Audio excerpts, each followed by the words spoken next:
तो ये अस्सलाम वालेकुम एवरीवन। ये टॉपिक जो है 15 MCQs जो हैं डिजीज़ के टॉपिक पे, तो ये हम देखेंगे one by one. Question number 1 है, which pathogen is responsible for tuberculosis. TB के लिए कौन सा पैथोजन रिस्पॉन्सिबल होता है? Streptococcus pneumoniae, mycobacterium tuberculosis, haemophilus influenzae, staphylococcus aureus. तो क्या होगा इसका आंसर? इसका आंसर है माइकोबैक्टीरियम ट्यूबरक्लोसिस। ठीक है, क्योंकि टीबी जो है वो माइकोबैक्टीरियम ट्यूबरक्लोसिस से काज होता है। इसको कौन काज करता है? Mycobacterium tuberculosis. और टीबी जो है वो सबसे पहले किसको अफेक्ट करता है? कौन से आर्गन्स को? लंग्स को। और फिर देन आस्ता आस्ता वो सभी आर्गन्स को, अदर पार्ट्स ऑफ बॉडी को अफेक्ट करता है। नेक्स्ट है, which of the following is not a mode of transmission for HIV। इनमें से कौन सा जो है वो मोड ऑफ ट्रांसमिशन नहीं है HIV के लिए? Blood transfusion, sharing needle, casual contacts like hugging, sexual intercourse. क्या है? Casual contact like hugging. इससे जो है वो HIV ट्रांसमिट नहीं होता है। HIV ट्रांसमिट होता है through blood, sexual fluid and from mother to child during birth और ब्रेस्ट फीडिंग के टाइम पे HIV जो है वो ट्रांसमिट हो सकता है। ये कैजुअल कॉन्टैक्ट जैसे कि हगिंग, शेकिंग हैंड या यूटेंसिल शेयरिंग से नहीं होगा। नेक्स्ट क्वेश्चन है, which of the following disease is transmitted by Aedes mosquito. कौन सी डिजीज़ होती है एड्स मॉस्किटो से? Malaria, dengue fever, Lyme disease, plague. क्या होगा? Dengue fever. ठीक है, डेंगू फीवर जो है वो ट्रांसमिट होती है एड्स मॉस्किटो से। पर्टिकुलरली अगर देखें तो एड्स इजिप्टी जो है उससे होती है। ठीक है, these mosquitoes are responsible for spreading Zika virus and chikungunya. Zika virus और चिकनगुनिया भी इसी मॉस्किटो से होता है स्प्रेड। नेक्स्ट क्वेश्चन है, विच vaccine preventable disease can cause paralysis. कौन सी वैक्सीन जो है वो पैरालिसिस काज करती है? Measles, influenza, polio, chicken pox. इसका आंसर है पोलियो। ठीक है, पोलियो एक वायरल डिजीज़ है जो कि काज करती है नर्व इंजरी। ठीक है, नर्व इंजरी जो है वो पोलियो से होती है, लीडिंग टू पार्शियल और फुल पैरालिसिस, जिससे जो है या तो हाफ या फिर पूरी तरह से पैरालाइज हो जाते हैं। और वैक्सीनेशन से काफ़ी इसका जो है वो प्रिवेलेंस वो रिड्यूस होता है। नेक्स्ट है, which of the following is a viral haemorrhagic fever. कौन सी है? Cholera, Ebola, tuberculosis, leprosy. क्या होगा? इबोला। इबोला जो है वो एक वायरल हेमोरेजिक फीवर है जो कि सीवियर ब्लीडिंग, ऑर्गन फेलियर और ऑफन डेथ हो जाती है इस फीवर की वजह से, इबोला से। It is caused by Ebola virus. ठीक है, और ये कौन काज करता है? Ebola virus. Which of the following is a common risk factor for cardiovascular disease. Cardiovascular disease जो है उसका कॉमन रिस्क फैक्टर कौन सा है? High cholesterol level, regular physical exercise, low body mass index, high intake of fruits and vegetable. इसका answer तो यही दे दिया। इसका क्या होगा? High cholesterol level. ये तो आपको पता ही होगा, कार्डियोवास्कुलर डिजीज़ जो है हार्ट के रिलेटेड होती है। ठीक है, और उसमें हाई कोलेस्ट्रॉल लेवल की वजह से जो है वो और हमारी जो आर्टरीज वगैरह हैं वो क्या होती है, जो ब्लॉक हो जाती हैं उसकी कोलेस्ट्रॉल की वजह से, उससे जो है कार्डियोवास्कुलर डिजीज़ भी होती है। ठीक है, ये उसी की एक्सप्लेनेशन लिखी हुई है। Which type of diabetes is characterized by the body's inability to produce insulin?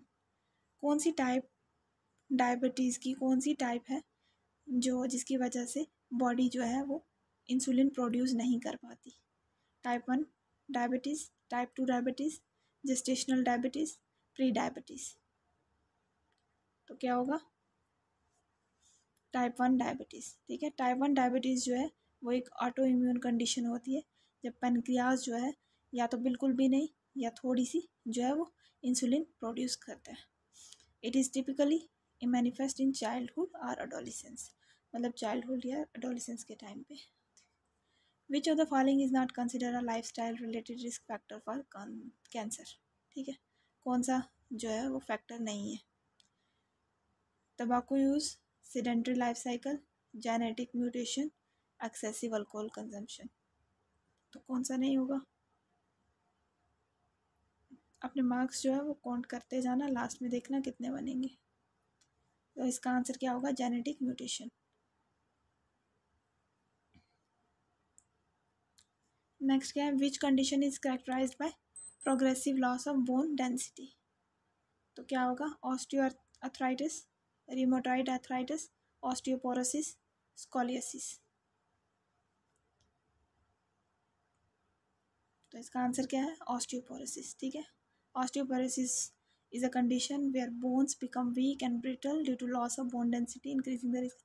देखो ऑस्टियोपोरोसिस वो कंडीशन होती है जिस कंडीशन में आपकी बोन्स जो हैं वो वीक पड़ जाती हैं और ब्रिटल हो जाती हैं, क्योंकि बोन की डेंसिटी जो है वो लॉस हो जाती है, जिसकी वजह से फ्रैक्चर होने के काफ़ी ज़्यादा चांसेस होते हैं। इस कंडीशन को हम क्या कहते हैं? ऑस्टियोपोरोसिस।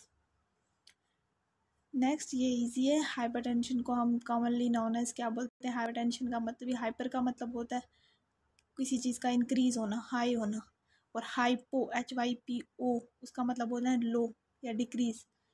तो यहीं से आप बता सकते हो हाइपर मतलब हाई, तो टेंशन से मतलब BP का, तो हाइपर टेंशन क्या होता है? हाई ब्लड प्रेशर, ठीक है।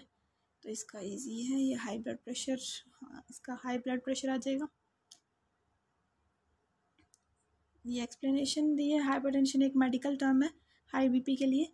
इस कंडीशन में क्या होता है कि where the force of the blood against the artery wall is too high, जो ब्लड की फोर्स है वो आर्टरी वॉल्स की अगेंस्ट में काफ़ी ज़्यादा हो जाती है, जिसकी वजह से हार्ट डिजीज़ भी हो जाती है, कई बार हार्ट अटैक भी आता है। इसकी वजह से हाइपरटेंशन की वजह से वन ऑफ द फैक्टर है ये।